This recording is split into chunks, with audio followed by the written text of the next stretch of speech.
Welcome to the reading of the book, Science and Critical Thinking by Design.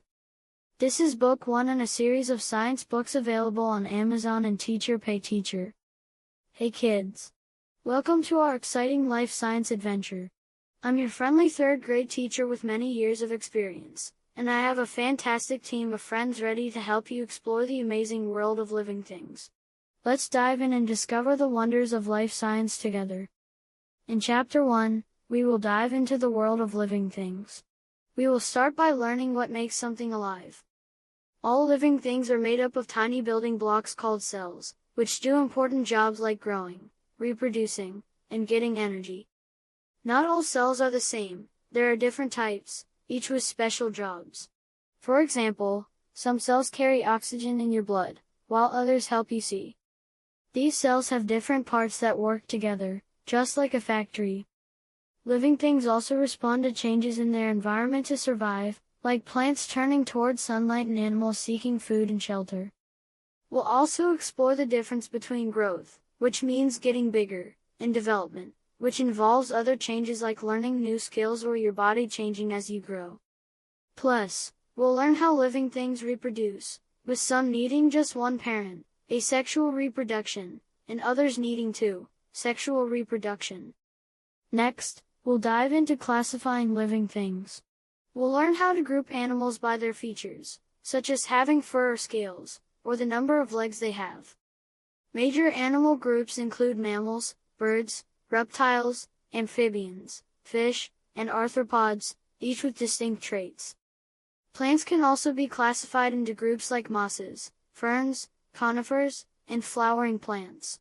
We won't forget about fungi and bacteria, which are single-celled organisms in their own kingdoms, separate from plants and animals. We'll also explore the diverse world of protists, which include organisms like algae.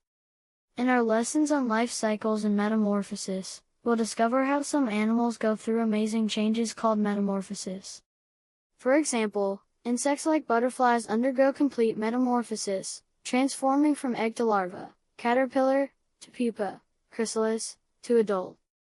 We'll also learn about incomplete metamorphosis, where animals like frogs change from egg to larva, tadpole, to adult without a pupa stage.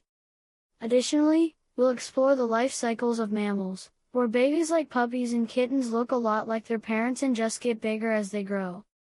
Here are some key points to remember about plants and animals. Living things are made of cells that carry out life functions like growth, reproduction, and obtaining energy. Plant and animal cells have similarities and differences in their structures and functions. Multicellular organisms have specialized cells for different jobs, such as carrying oxygen or sensing light. Living things respond to changes in their environment to meet their needs and survive. Growth refers to an increase in physical size, while development refers to the process of change. Asexual reproduction involves one parent, while sexual reproduction involves two parents. Animals can be classified by visible characteristics like body covering, number of legs, or body structure. Major animal groups include mammals, birds, reptiles, amphibians, fish, and arthropods. Plants can be classified into major groups like mosses, ferns, conifers, and flowering plants. Fungi and bacteria are single-celled organisms in their own kingdoms, separate from plants and animals. Protists are diverse single and multicellular organisms in the kingdom Protista. In complete metamorphosis, insects go through egg, larva, pupa, and adult stages. Butterflies undergo complete metamorphosis during their life cycle. Amphibians like frogs undergo incomplete metamorphosis from egg to larva to adult. Mammals live birth, and offspring go through distinct growth stages but keep a similar body form. Plant life cycles involve pollination, fertilization, seed dispersal, germination, and new plant growth. Inherited traits are passed from parents to offspring through genes. Variation within a species is due to both inherited traits and environmental factors. Animals inherit traits that improve survival and reproduction in their native environments. Extinction of a species occurs when environmental changes exceed the organism's ability to adapt. This lesson aligns with the 3rd grade Common Core and Next Generation Science Standards, NGSS. It's designed to be fun, interactive, and educational, helping you understand the incredible diversity of living things around us.